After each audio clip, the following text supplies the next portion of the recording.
We're faced with many challenges, but obviously the one facing us all is climate change, and the transport industry is a big part of that challenge, and we have to make sure that we're a big part of the solution.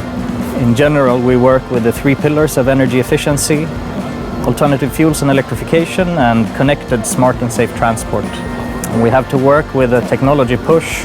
We have to find partners and customers that share our values and form partnerships within this ecosystem to drive us towards a sustainable transport system.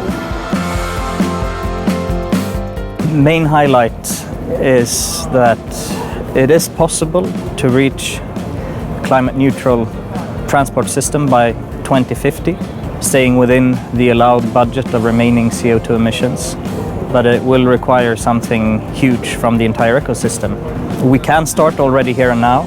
There are solutions available in all liquid biofuels like ethanol, biodiesel FAME, HVO, and we also have solutions for biogas.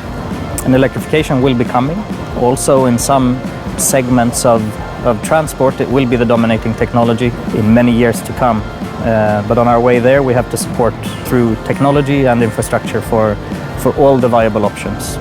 I'm happy to see that so many of us share the same values, and that it's clear that we all see the challenge of climate change as the big threat that it is to us all, and that we're all doing what we can, be it policymakers, fuel and infrastructure providers, and manufacturers. In 20 years, we will be well on our way towards zero-emission transport. We will not be there, and it will take a couple of years more before we get there. But I sincerely hope, and I'm doing everything I can together with Scania and the players around the ecosystem to make sure we get there.